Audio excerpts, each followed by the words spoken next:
Hello, Mayor. Good evening, Cherise.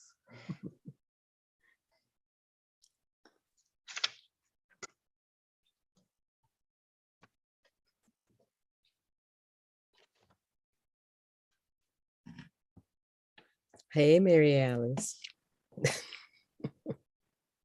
Camera's moving all over the place.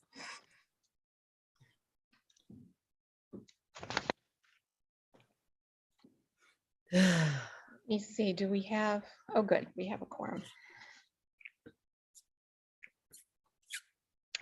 Well, it's 7 p.m. It's Monday, March 28th, 2022. And I would like to call to order this meeting of the Urbana City Council. Will the clerk please call the roll? Miss Wu, Here. Mr. Evans, Here. Miss Hersey, Here. Miss Colasetti. Here. Miss Bishop. Here. Miss Wilkin. Mr. Quisenberry. We have a quorum. Next up is approval of minutes from the previous meeting of March 14th, 2022. Could I have a motion for approval? I'll move approval. Second. Moved by Mary Alice, seconded by Chandra. Are there any substantial corrections? Okay, will the clerk please call the roll? Miss Wu, Yes. Mr. Evans, Yes. Miss Hersey, Yes.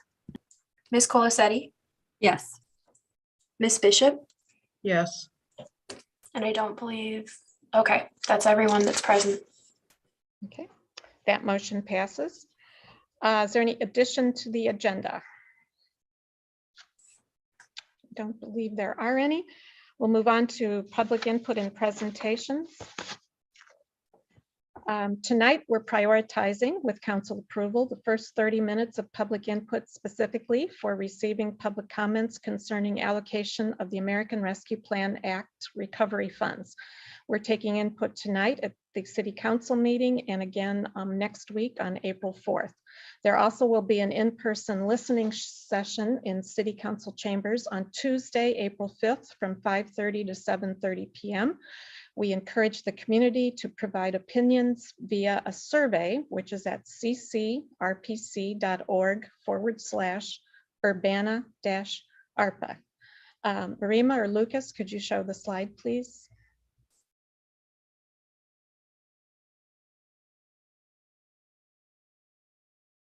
So to prepare for tonight's input, the City Council has identified 5 priority areas for potential use of ARPA recovery funds. These include sustainable infrastructure, human rights and social services, public health and safety, affordable and adequate housing, economic recovery and development. Questions to consider is what are the outcomes you'd like to see from the use of ARPA funds? And do you have specific ideas for funding projects or programs related to these priority areas? All comments are welcome. I'd like to note if you wanted to speak on the use of ARPA funds as well as other topics, you may speak on the other topics during the public input that follows the ARPA input. So at this point, I'd like to ask for a motion and a second to prioritize up to the first 30 minutes of public input for comments related to ARPA allocation. Move approval of using the first 30 minutes for ARPA conversation. Okay. Second. Moved by Jaya, second by Cherise. Could the clerk please call the roll? Miss Wu, Yes. Mr. Evans, Yes. Miss Hersey, Yes. Miss Colasetti, Yes. Miss Bishop. Yes. That motion passes. So at this point, we will take input related to the allocation of the American Rescue Plan Act funds. If you'd like to speak, please raise your hand. I see Tim Dittman as our first speaker. And you'll have up to 4 minutes. Tim. Yes, we can hear you. Great. Tim Dittman, Champaign resident. Some of you may know me from my previous life as a reporter in this town, but I come to you tonight as a board member of Champaign County Crime Stoppers, one of the agencies that is requesting ARPA funds from the city. For those who are not familiar, Champaign County Crime Stoppers is the area's citizen crime fighting group since 1986. We have a volunteer board and we rely on community donations to get by. Some of our goals including promote crime awareness and prevention, but really our main goal, which some of you may be aware of through just general chatter, is to facilitate anonymous crime tips for folks who have information about a crime, want to come forward anonymously. They never reveal their name, don't give the tips to law enforcement. They give it to a third-party answering service. And if a tip proves useful to law enforcement, a reward is approved for that person. And the tipsters also stay anonymous when picking up their reward money. We all know about the gun violence in our communities. Crime Stoppers wants to do its part. And just recently, we announced enhanced rewards from our organization, $2,500 that leads to a tip that leads to an arrest in a felony gun crime, and then $5,000 for a tip that leads to an arrest in a murder case. And that's where you all come in. Any additional funding we can get will allow us to keep this enhanced reward structure in place and even grow it. Crime Stoppers in Omaha, Nebraska is kind of the shining example of all of this. They have a tiered reward system and they offer a top reward of $25,000 for an anonymous tip that pays off. And if the donations continue to come to our Crime Stoppers locally, we wouldn't rule out doing something similar. The numbers show that Crime Stoppers does work here locally. In the past 2 years alone, anonymous tips on gun crimes have led to 42 arrests and 55 illegal guns taken off the streets. And just recently, anonymous tips led to the arrest of 2 murder suspects in Champaign County. Community also taking notice of our work. Adams Outdoor Advertising partnering with us to put up anti-crime billboards. And we've recently gotten donations from folks in the community ranging from $10,000 to $100,000, some of the largest in our history. So there's definitely some community buy-in. Even your own police chief, Bryant Seraphin, has endorsed Crime Stoppers, saying in part, many times a Crime Stoppers tip was the catalyst to get a case moving forward in my time in investigations. I can't imagine not having a local Crime Stoppers program, and any effort to build on the program would be a positive use of resources. That's coming from Chief Bryant Seraphin. So in closing, we'd appreciate any support from the city. Happy to answer any questions about the work we do, be it now or later. You can reach out to me, or our general Crime Stoppers email is 373tips@gmail.com, 373tips@gmail.com. If you send it there, several members of our board will see it, including myself, and we'd be happy to get you a response. And again, we appreciate any support that the city can provide. Thank you. Thank you.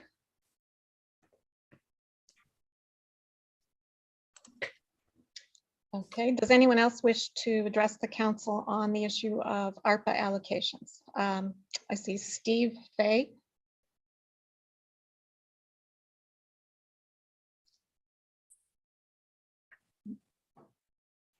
You can Go ahead, Steve. Hello, can you hear me? Okay. Yeah, dear council members, mayor and city clerk, my name is Steve Fay, an Urbana resident of Ward 7. I'm here to express my thoughts regarding the ARPA fund. This fund is perhaps a once in a lifetime opportunity, and we would like to see that it is allocated wisely. The council and the city have set up 5 priorities, and we need to see that the funds support these priorities accordingly.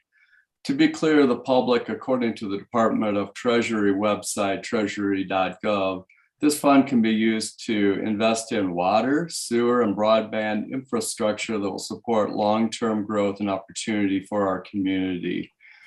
The Urbana Park District's Health and Wellness Center will have many benefits for our community. For example, first, it will help create jobs in construction, staff, administrative, and maintenance roles. Second, it will create public spaces for all ages, which helps to address the community's expressed need. Think about grandparents taking young children to the center. Thirdly, it will help bring an equitable asset to all. Not everyone can afford nice housing with amenities. With this public space, we will all be able to have access to these free outdoor facilities and the internet as well. Fourth, it will provide space for our youth as well as community groups to offer programs to build a safe and healthy community. Finally, it will help serve to have its own infrastructure for future flexible use, such as for e-learning or vaccine drives during a crisis such as we're in now. I urge the council to support the Urbana Park District and approve the proposed 2.5 million. This is a small amount compared to what our community will receive in benefits. While Champaign has the Y and the Boys and Girls Clubs, Urbana does not have a comparable wellness facility. This wellness center will create a long-lasting positive impact for our community for many generations to come, and we hope that you can all be part of it. Thank you very much.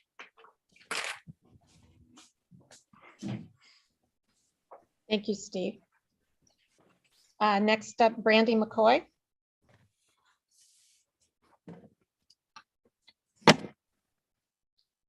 Hi, can you hear me? Yes, go ahead. I would just like to advocate for, I've already spoken on Match the Mill and providing workforce training. That would definitely be a form of economic development. Today, I wanted to talk about investing in mental health services and mental health services in coming from places that people in our community trust. There are definitely places that offer mental health services that do not have fabulous reputations. I would say specifically, I wouldn't necessarily recommend Rosecrans, but maybe some smaller, more maybe. I mean, I can't say I know a lot about the mental health services that are offered around because they don't feel accessible in general. So maybe kind of surveying different options that we have in town. I know we have a few like counselors in town that are more private. I don't know. I just think that it's worth looking into bolstering the smaller mental health services to become more expansive and more accessible to the community. So that was just what I wanted to add for today. Thank you. Thank you.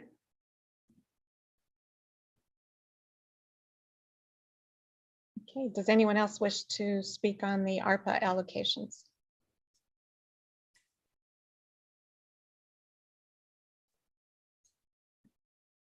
I'm not seeing any more hands. All right, we'll go to regular public input. Does anyone wish to talk on any other topic to the Urbana City Council? Please raise your hand.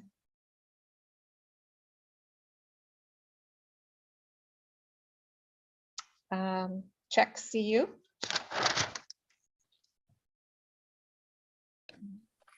Hi, can you hear me okay? Yes, please state your name for the record. Hi, this is Christopher Hansen from Check CU. Over the past 6 weeks, an issue has been raised repeatedly to the Urbana City Council having to do with the police review of taser incidents. And what's been made clear to the City Council over and over and over, and it's not just the past 6 weeks, it's also the past 2 years, is that the police department has unlawfully changed how they review taser incidents. The council passed an ordinance in 2015 that spells it out very clearly. And sometime in the past couple of years, Chief Seraphin and Deputy Chief Searles just decided we're not going to do that anymore. And that type of behavior is, pretty typical for the police department. But what I'm surprised about is that not a single Urbana City Council member has seemed to express any concern about this. It's been brought to your attention over and over. I've personally brought it to your attention repeatedly. So I don't know how you're going to reconcile this with your goals moving forward. I mean, you've basically demonstrated to the public that when the council makes oversight provisions for the police and the use of force, the police can ignore that and the council won't care. And that's the rule that you've demonstrated to the public. So I don't really know where you go from here. It looks pretty bad to me. I don't know why you aren't even talking about it.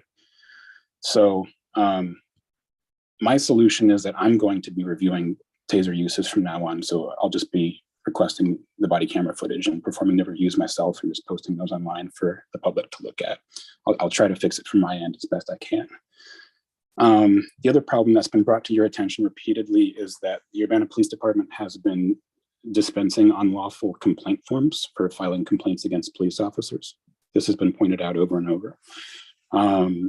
You dispense them at the police services window in the city building. You dispense them on your website and the police department webpage of the Urbana website. You dispense unlawful complaint forms. You guys spoke about this in November, how you wanted to have the physical presence requirement removed. And you were supposed to have removed the sworn affidavit requirement in the complaint forms, and the language about prosecuting the complainant if the police decided they didn't think the complaint was truthful. You guys heralded this as a great improvement in your new FOP contract, but then you never followed through. You never did it. So again, why should the public believe when you guys talk about making changes to oversight and policy? Why should anyone believe that it's actually going to happen when we have so many instances of it not happening? So again, there is a solution to this problem, at least as so far as anyone can provide one from, I guess, a city council that seems to not care about it. If any resident wants to go to urbanapolice.org, you can submit an anonymous complaint. You don't have to sign a sworn affidavit. You don't have to give your name or anything. You can submit an anonymous complaint 24/7, any person, anytime you want, about the Urbana Police Department or an individual officer. Also available on urbanapolice.org, there's like 10 or 12 years of use of force logs from the Urbana Police Department. There's a whole section about the Civilian Police Review Board. You can look up a police officer by name or badge number. You can find their email address so you can contact the officer if you need to. You can look up articles. You can see all of the past recordings of the CPRB meetings. So there's a great resource for everyone to use. Again, just because the city refuses to do this, you can go there and submit a complaint if you want and not be hit with a bunch of obstacles. Thanks, bye.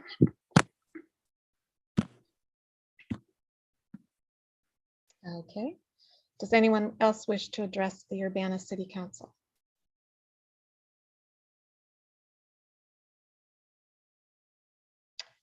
Okay, I'm seeing none. We'll move on to council input and communications. Council members, do you have any comments? Sharice. You're muted, Sharice.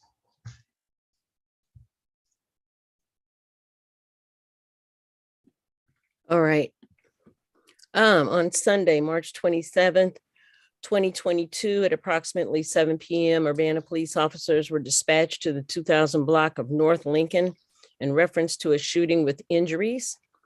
The shooting occurred while the victims were driving north on Lincoln Avenue from Bradley Avenue and did not stop until the victim's vehicle pulled into Lucky's Lounge at 202 North Lincoln. The suspect vehicle, a white SUV, fled north and was gone when police arrived on the scene.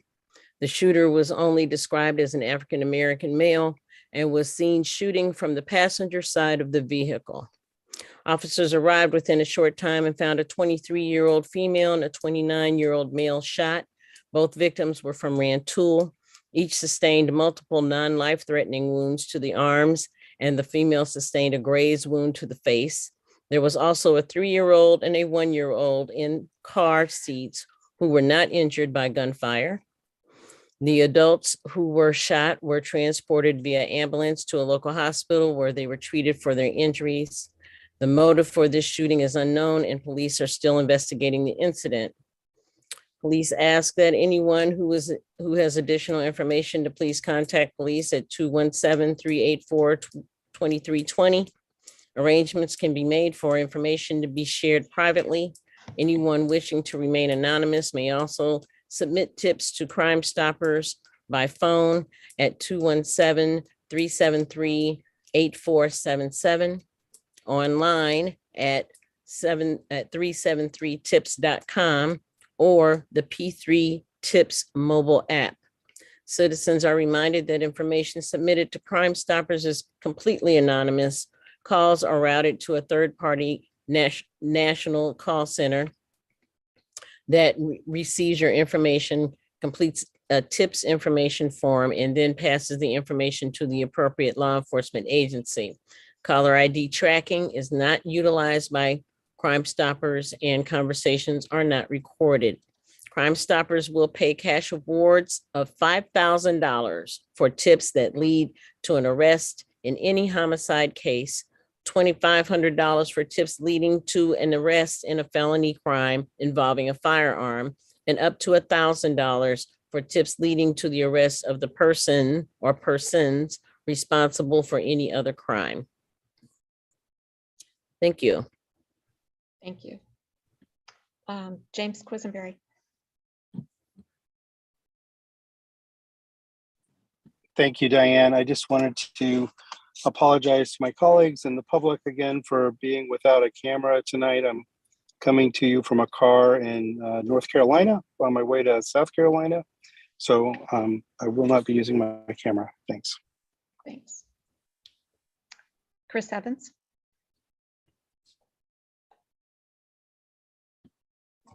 Thank you, Diane. I just wanted to remind council and the public that one of our strategic goals that we've decided upon is economic recovery and economic development. And one of those action steps is to survey local minority-owned businesses to determine what monetary or non-monetary assistance the city can provide and present recommendations that can be achieved with existing resources. So I just hope that as we move forward, that we consider economic development for the minority community. We had a very good column written in the News Gazette yesterday outlining the need for economic recovery, that nearly 30% of our African-American residents are living below the poverty line. And so I'm hoping moving forward that the city administrator will continue to audit what minority-owned companies and women-owned companies are getting city contracts, what minority-owned companies and what female-owned companies are getting vendors. And our vendors last February, we spent well over $2 million. How many minority-owned companies are getting that kind of business? I'm hoping that we can hire a director of economic development that will pursue minority hiring goals for our city contracts, that we will hope that a director can see about grants, see about programs, make sure that we're in compliance for our minority hiring goals, and that moving forward, we create more economic opportunity for everybody in Urbana. Thank you. Thank you. Any other council comments?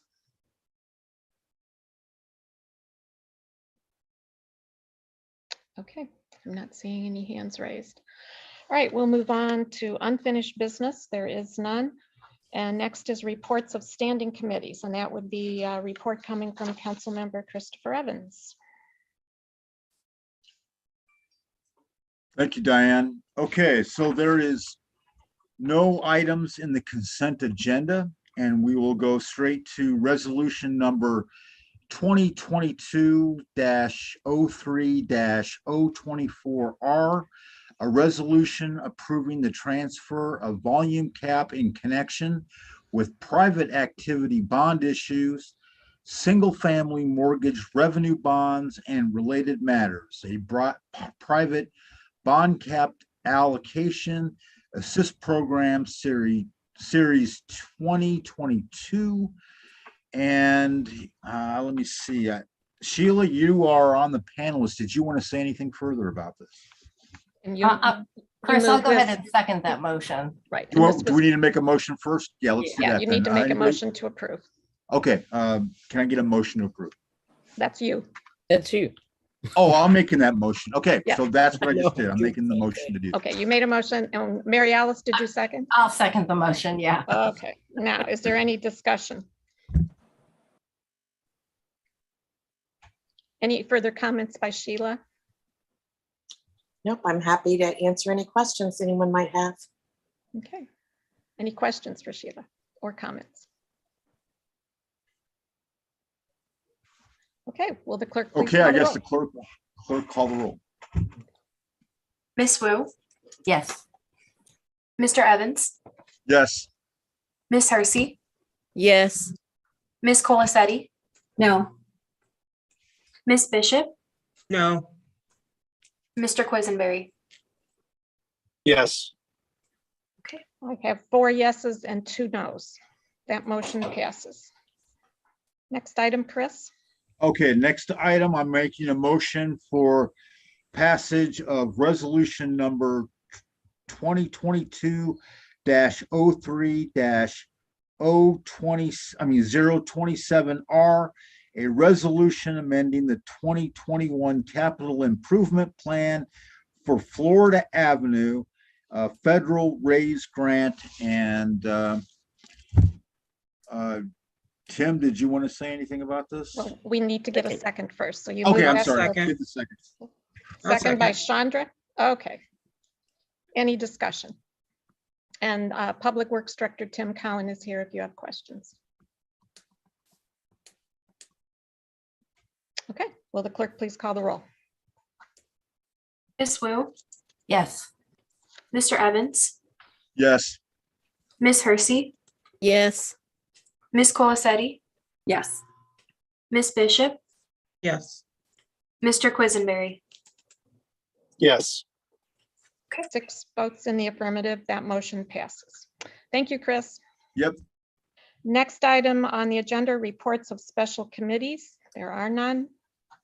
We go on to reports of officers, and we have a report by our economic development manager, Stephanie McMahon. Good evening, everybody. Just wanted to give you a report on a couple of things that have been happening in the Economic Development Division. I'm going to share my screen if that's okay to hang on, get us started on a slideshow here. Wanted to talk to you and just share what was going on with Urbana Parking Lot 1 and a license agreement we're signing with the Rose Bowl. As some of you may know, in early 2020, when the COVID pandemic hit and subsequent shutdown limited opportunities for our businesses to earn revenue, members of city staff created a private use of public space, which we called PUPS committee, to discuss creative ideas to help our local business community. Several initiatives were rolled out, including the elimination of fees for special event permits. Free parking was allowed. We installed 4 cabanas for outdoor service, and we allowed the east half of the public lot 1 parking lot to be used by the Rose Bowl to host outdoor entertainment. The Rose Bowl was not charged for the use of the half lot and was strongly encouraged by our team to hold as many events as possible to encourage people to come to downtown Urbana and patronize local businesses. At their request, Rose Bowl was allowed to use the half lot for a second year from May through October in 2021. City staff received a variety of feedback on the Rose Bowl's use of the half lot. There were concerns about traffic flow in Goose Alley, noise after regulated hours, and concerns for parking. There were also many who expressed how wonderful it was to enjoy live music in a safe environment, and that the shows hosted by Rose Bowl were very much appreciated. I want to share some data with you now that we were able to collect through a software we purchased this year called Placer AI.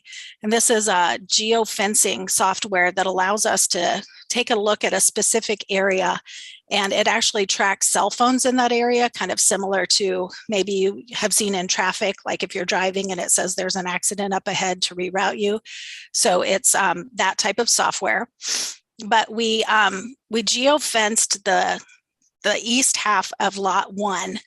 And then we went back and looked to see how many visitors came to lot 1 in 2020 and 2021, the east half only. And so what we found was there were 2,400 visitors who came to Lot 1 during that period of May through October in 2020. Of those visitors, some came 1.5 times. And so that, if you multiply those together, you get 3,700 total visits for the time period. And on average, those people stayed for about 99 minutes in Lot 1. In 2021, those numbers had increased substantially, with 5,500 visitors who came at least 2.12 times. Multiplying those together is 11,500 visits, and those people stayed an average of 123 minutes. So we could see that the data shows how the numbers increased over the 2 years. We're also able to track, the top graph is in 2020 and the bottom is 2021. We're also able to track these daily visits, and this is the total number of visits for the time period. Each visitor is a unique count on this and only counted once per day. So when you're looking at this graph, you can see during this time period in 2020, on Friday, there were approximately 950 visitors for the year on Fridays.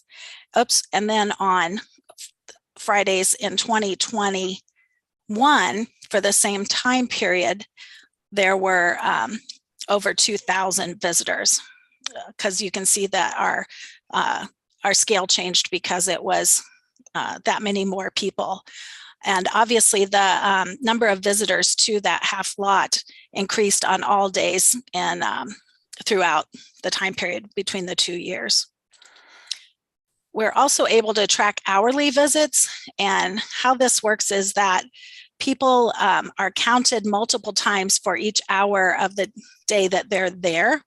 So on this graph for the time period, you can see that in 2020, 8 p.m. was the highest time of day, and we had at 8 p.m. in that half lot around 2,500 visitors over the time period.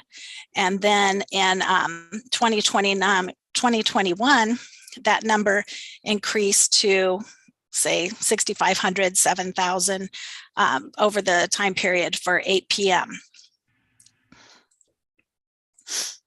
We can also track using Placer AI the length of stay. And so this again tracks people and how long they stayed in the area. So it only goes up to more than 150 minutes, but this is where we get that daily, the average stay over the whole time period was 99 minutes in the first year and 123 minutes in the second year. And finally, another interesting thing that we can track with this software is we look at the data of the cell phones that came to the east side of the lot, and then we can also look at where else they like to go and spend money. And when we looked at other restaurants and leisure activities that they like to do, it shared with us that the visitors to the east side of the lot also, and I'm just going to point out the Urbana businesses, like to go to Bunny's, Silver Creek, Courier, Rose Bowl, Cracker Barrel, Crane Alley. And then in 2021, several of those businesses are mentioned again. That doesn't mean they necessarily went there on the same night as they may have gone to an event at the east side of the lot. It just means they also like to patronize those businesses. So they very well may have gone on that same night or at a different time. So when considering plans for downtown activation for 2022, staff felt it was important to allow the option of using public space to anyone. We figured other people might have creative ideas of how to use this space, and we wanted to prioritize those that could bring an economic impact to the downtown and support arts and culture. So with that goal in mind, we issued a request for proposal in February that was due on March 15th. We did receive one proposal from the Rose Bowl, and those are that proposal is attached to your packet tonight. Their proposal met the requirements of the RFP.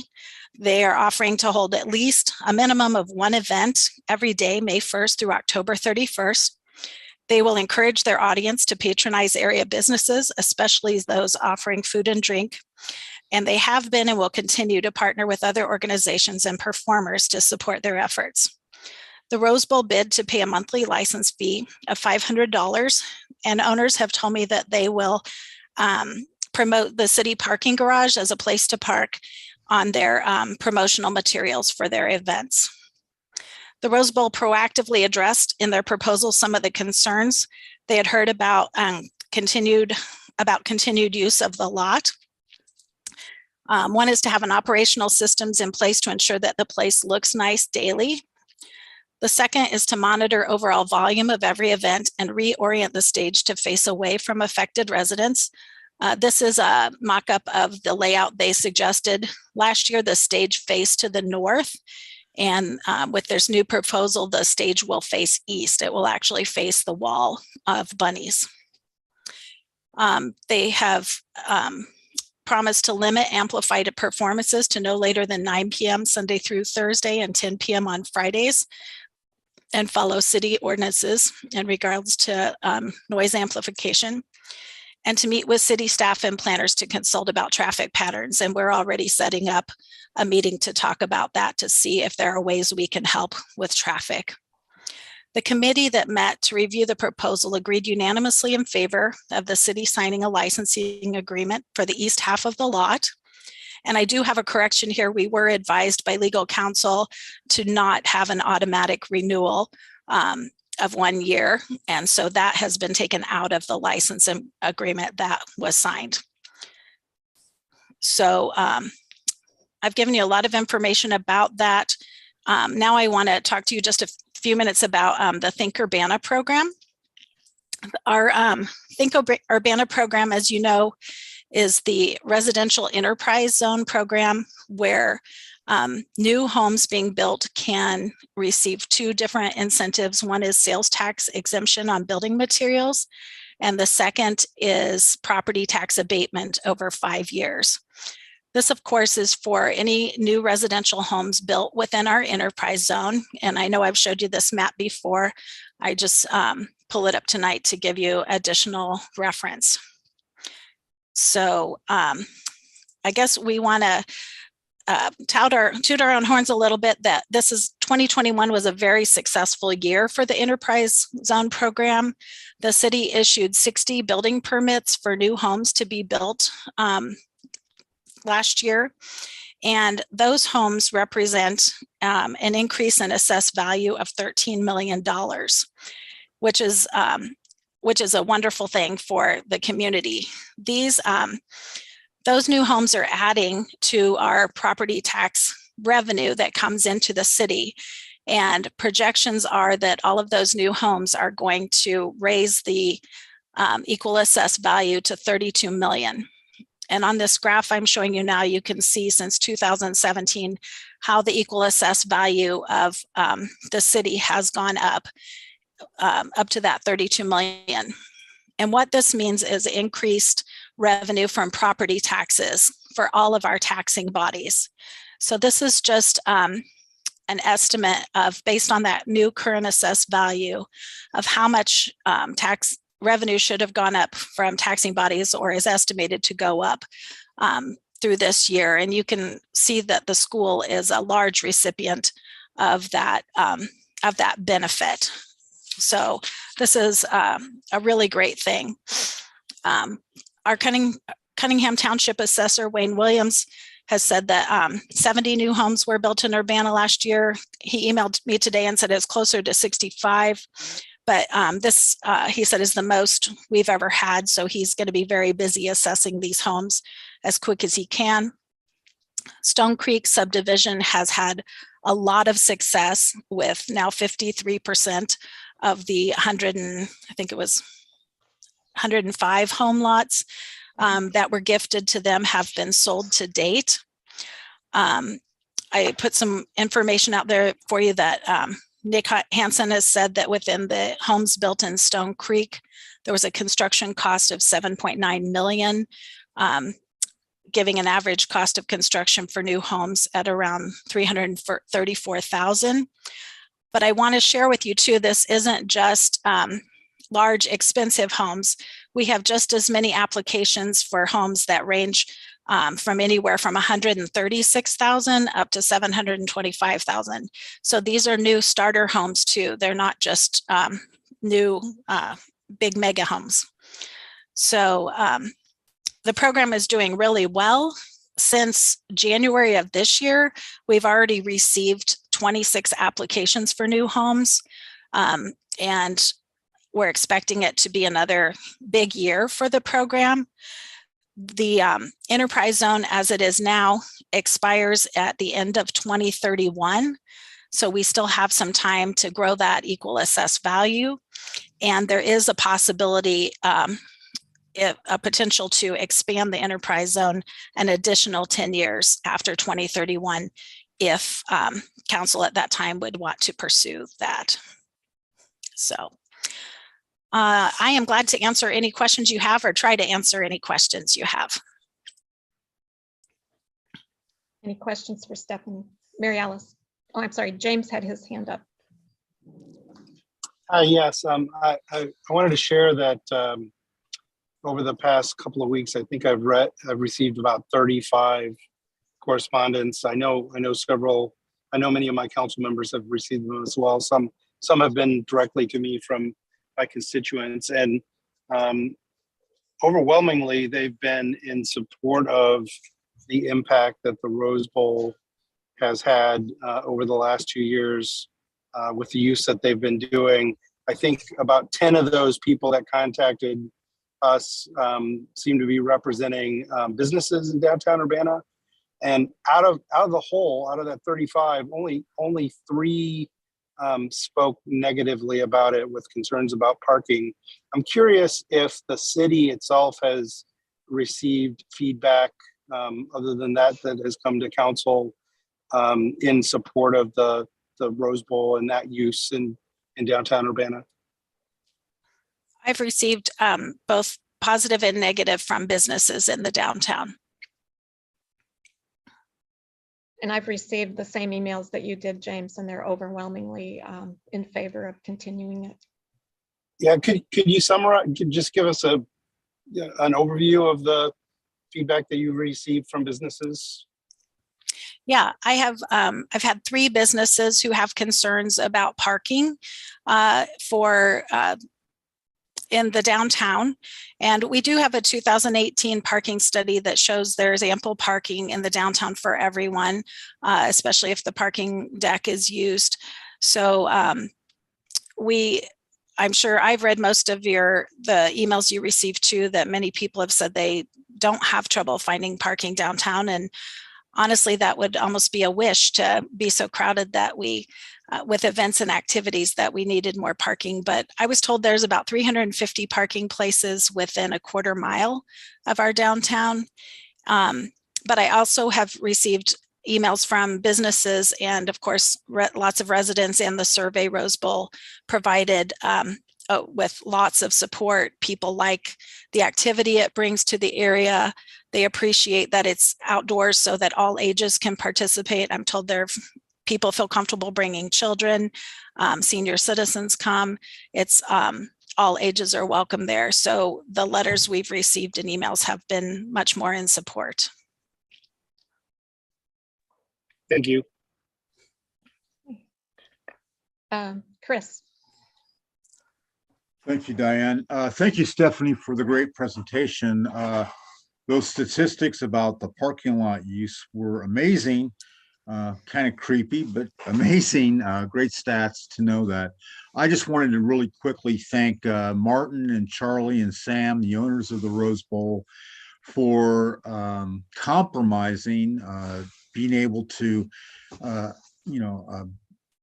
meet a curfew, and as well as adjusting the stage toward bunnies, and work on cleanup and of course pay the fee. Also want to thank Ben Mann at Bunnies for his support of this.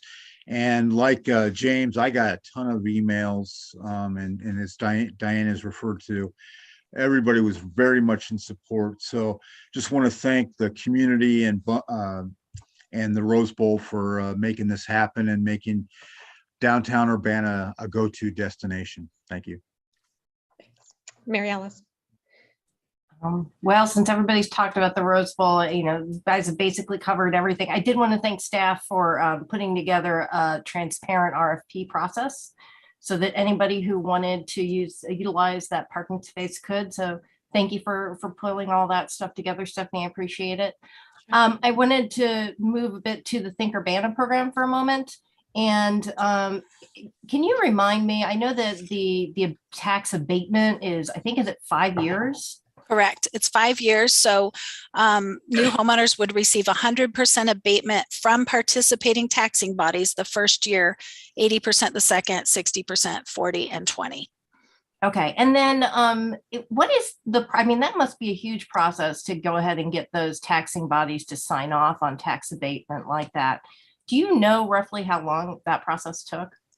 I don't know. In the setup, when we set up the enterprise zone, there was obviously an ordinance and agreement to do that. It's a legislated program, just like TIF is. So the state is involved in that. We do have annual enterprise zone advisory board meetings and keep them apprised. I work very closely with Wayne Williams, the assessor, and the county clerk to keep track of all these properties, make sure they're on the correct year of the abatement and added to. So we have a lot of communication going back and forth. So, but I can definitely, if you're thinking we might want to extend that in a few years, I can do some research on that to see what the process would involve. I would be very interested in understanding better what that process is. Sure. And then, so the slide that you had on the fiscal impact of Think Urbana, that would basically mean once they're paying 100% of their property taxes. Is that right? Correct. Yes. Mm-hmm. Okay. So it's a staggered kind of, as houses come on each year, they're paying a different proportion until at the end of 5 years, they're paying 100%. Yes. And that's only cumulative to date. So obviously we have 9 more years to add houses to that. So that's not at the end, we're getting that. That's just where we are now. All right. So cumulative up to date. So regardless of where they fall in that 5-year span, the schools have gotten 1.9 million additional because of the program, and the city of Urbana has gotten over 400,000. Yeah. Mm-hmm. Okay. All right. Thank you. Chandra. I feel like everyone sort of said what I was thinking, but thank you for putting together such a thoughtful RFP process that considered both the constituents and residents of Urbana, as well as the business owners. I know some did not agree with, the proposal, but I think in the long run, I think it will be a positive impact on downtown businesses. And I myself attended several events at Rose Bowl over the course of the last 2 years. Being able to get out and do something was awesome. And so I look forward to, spending some more evenings and summer nights at the Rose Bowl. I just hope that the local businesses understand that they were heard and their concerns were considered.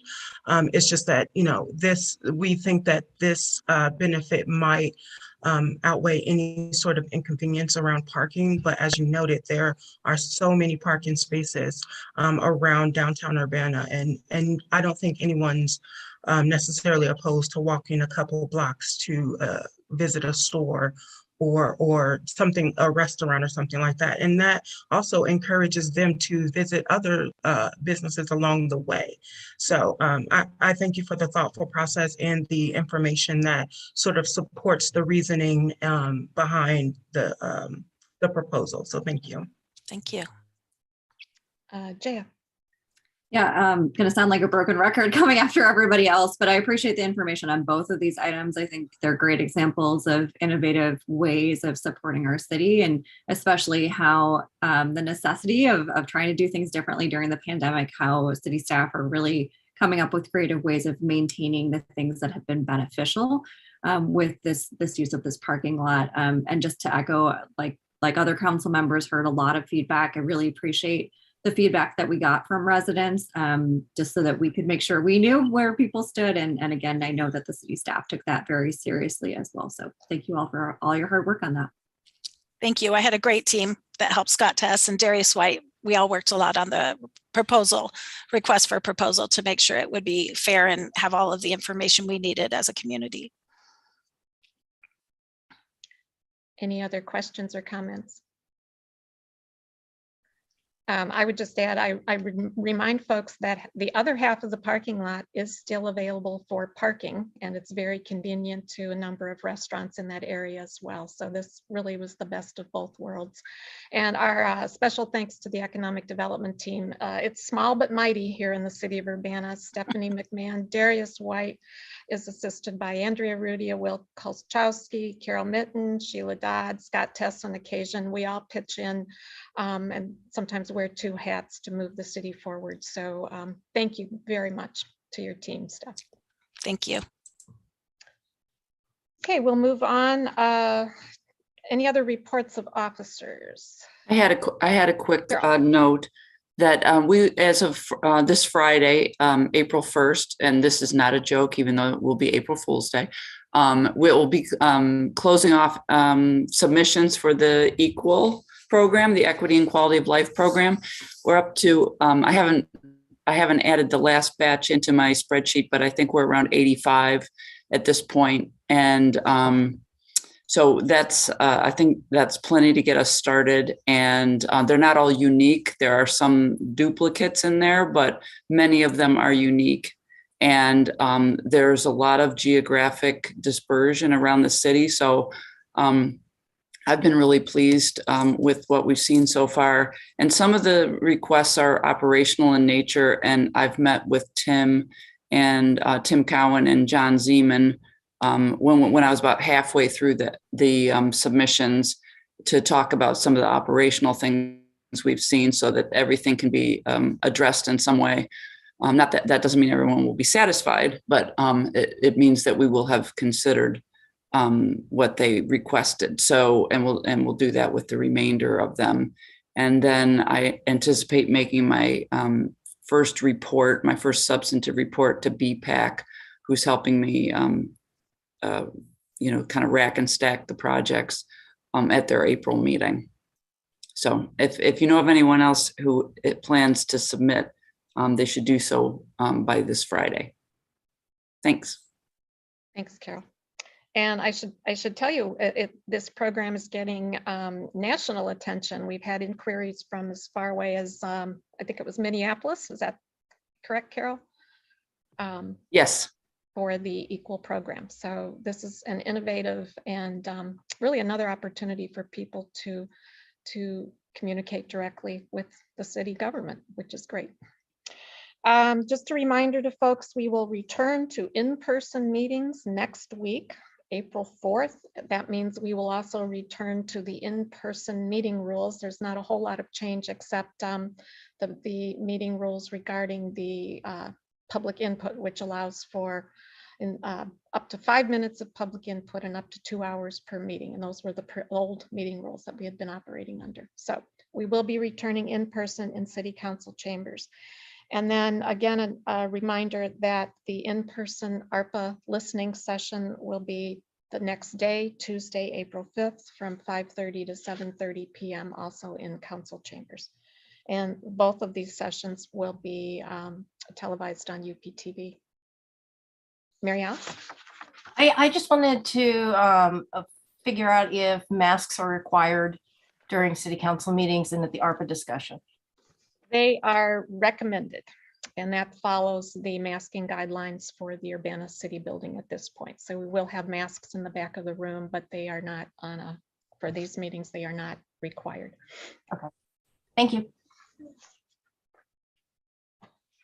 Okay, we'll move on to new business, and that brings us to some mayoral appointments, and the first two of those are for the interim chief of police and the interim deputy chief of police. You received a memo in your packet, and council members received resumes for the two individuals.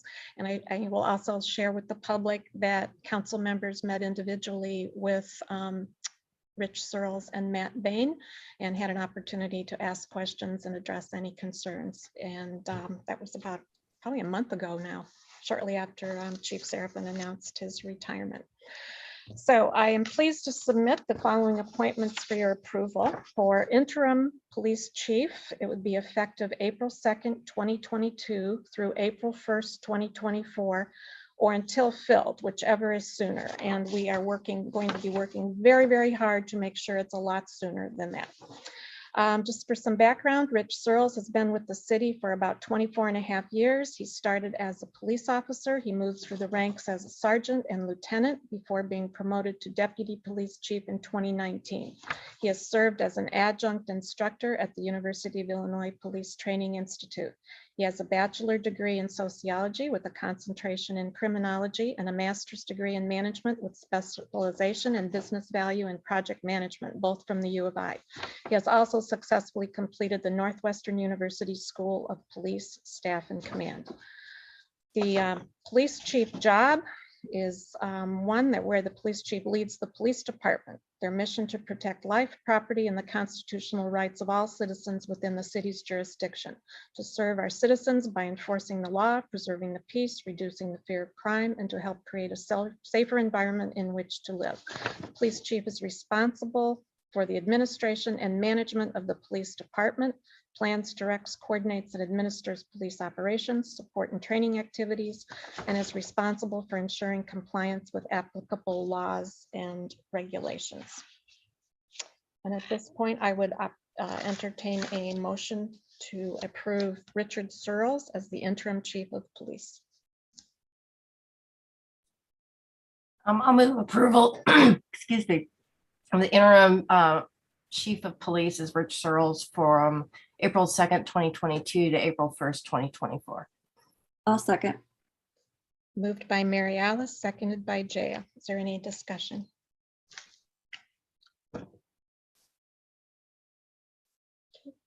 Jaya. I'll just say that I really appreciate it. I've had the opportunity to meet with Rich, and he's been very open to answering questions that I've had and facilitating dialogue during the strategic planning sessions, and just really appreciate that communication with council members. Look forward to continuing to work together.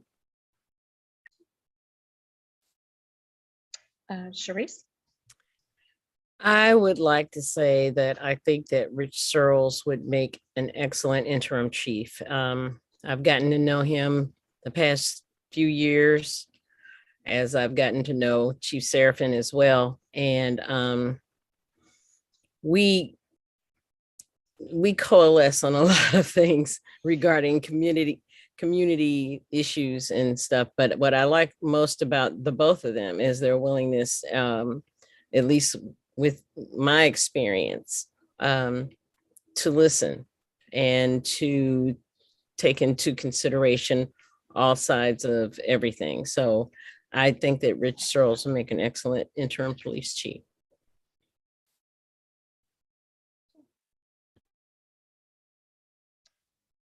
Okay, will the clerk please call the roll?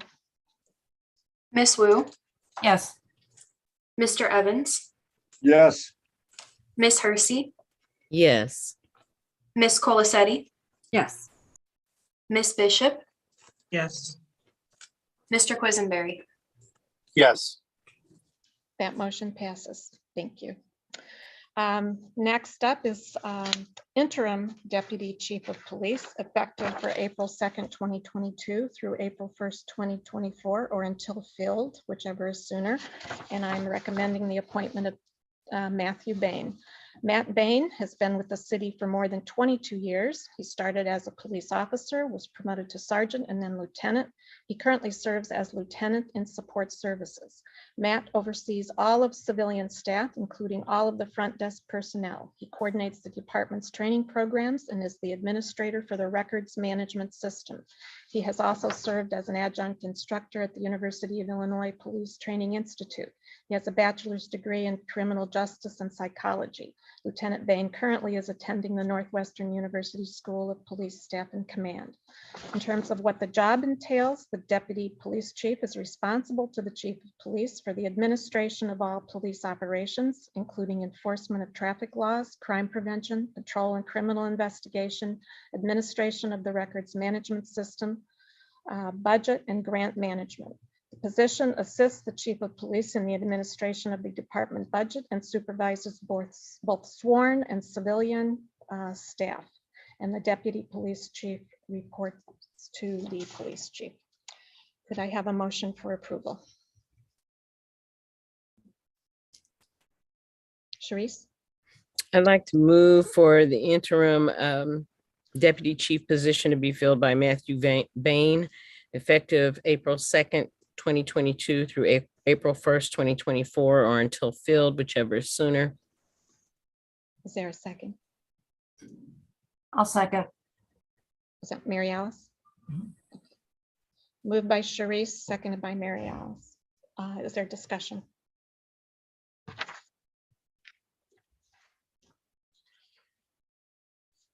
Okay, will the clerk please call? The only, Go ahead, Mary Alice. the only thing I wanted to say, and I should have said this before when we voted on the interim chief, is I'm really appreciative of people willing to step up during this time of transition. So I want to thank Rich and I want to thank Matt for taking these leadership roles. If Rich was just approved, but hopefully Matt will be approved in a moment. Thank you.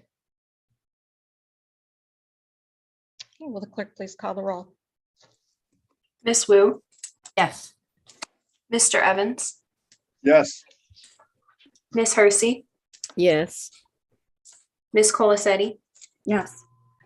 Miss Bishop, Yes. Mr. Quisenberry. Yes. And that motion passes. Thank you very much. And I would like to take this opportunity to thank our current chief, Bryant Seraphin. This is his last city council meeting as chief of police in the city of Urbana.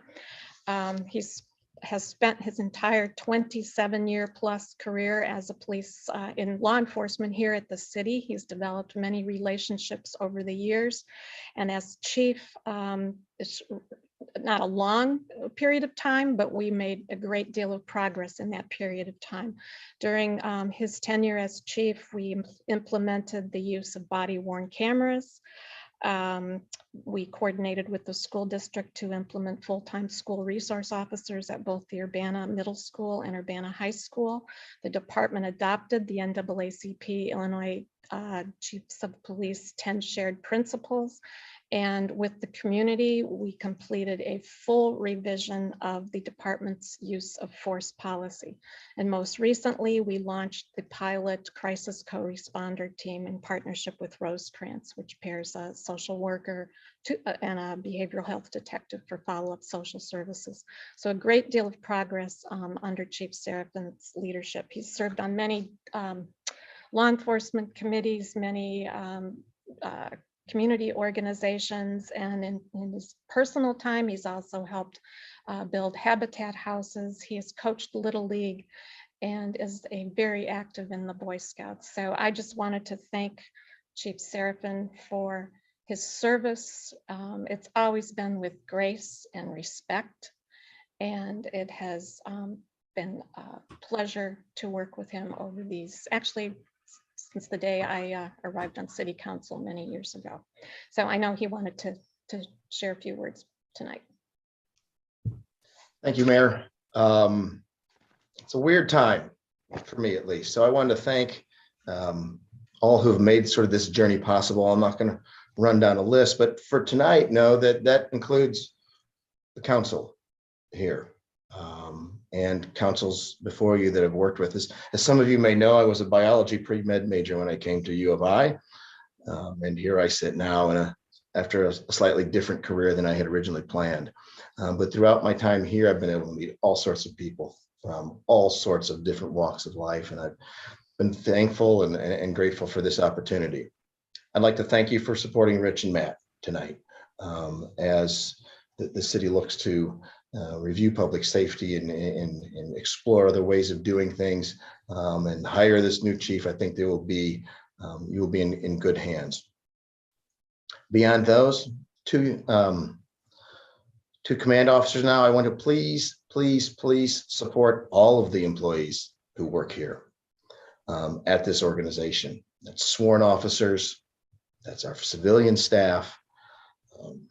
I've done some thinking, and I looked back on Paul Harvey, the legendary radio man from ABC radio 50 or so years ago, had something called The Policeman. And we know there are all sorts of folks who do this sort of work now, not just men. But one of the things as I listen to his little radio speech is that he talks about things like all the jobs that the officers do. And we have so many of those jobs still today. We ask them to do so much, and everyone wants to tell them exactly how they should do it. So I just want to ask today for you all on this council to support the staff. I'm not asking you to blindly follow everything that they do, but we have a lot of content experts here, a lot of different areas. So as you discuss things and thoughtfully consider and deliberate and talk amongst yourselves about these issues, remember, all of us, the people that work here and the council, we're all in this together. And we have this knowledgeable professional staff. And whether or not you know it, your support matters, probably more than you'll ever know. So again, thank you for allowing me the opportunity to lead this organization. And for the last time, good night. Thank you, Brian. Congratulations, Chief Searles and Deputy Chief Bain. We'll see you next week. Thank you. Thanks. Last item are some appointments to boards and commissions, and I'll go through all three of them, and then we'll, if I would ask if we'll take a vote on them. First is to the Urbana Arts and Culture Commission for a term ending on June 30th, 2025. I would recommend the appointment of Mark Anthony Macon. He's a 15-year resident of the city of Urbana. He works as a special education teaching assistant in the Urbana Middle School. He freelances as an artist, editor, and writer. He has extensive creative background from working at organizations such as Nickelodeon, MTV Networks, Scholastic Incorporated, and as the drama director at Muhammad Seymour Junior High School. In his application, he wrote, quote, "Working to foster the arts in our community is of particular importance to me. I would love to be a part of the board and have an opportunity to help this town grow through the arts. I would love to help with new initiatives designed to foster the arts and local artists," end quote. He majored in performance arts with a minor in rhetoric at the University of Illinois at Urbana-Champaign. He has also authored and staged 6 original dramatic works and won the Penny Award for Original Theater and the Lou Wasserman Award for Playwriting. For the Historic Preservation Commission for a term ending on June 30th, 2025, I nominate Andrew Weiss. Mr. Weiss is an 18-year resident of the city of Urbana. He's the Director of Planning for the Champaign Park District. He currently serves on the Champaign County Design and Conservation Foundation, the City of Champaign's Downtown Plaza Design Steering Committee, and the Bristol Park Neighborhood Steering Committee. He wrote in his application, quote, "I'm interested in the intersection in the artificial and the natural, our built and natural environment, and how it changes over the course of time with regard to technology, social interaction, and economic relevance. The opportunity to serve on the Historic Preservation Commission stems from a willingness to offer my knowledge, experience, and judgment to bear upon the nuanced and tangled discourse of future need becoming the present circumstance, in turn rendering the indelible story of our past." He's a member of the American Planning Association, the American Society of Landscape Architects, holds a Bachelor of Architecture and Design from the U of I at Chicago, and a Master of Architecture from the University of Illinois, Urbana-Champaign. And the final appointment recommendation is for Sean Green, and it's for the Community Development Commission for a term ending June 30th, 2025. Sean Green's a 30-year resident of Champaign County, 10 of those years residing in Urbana. He currently works as a route driver with facilities management at the University of Illinois Urbana-Champaign, where he's tasked with planning efficient routes and using strong communication and organizational skills to assist and expedite customer needs. In his application, he wrote, quote, "I'd like to see Urbana continue to grow and hear every resident say, I like what Urbana's doing.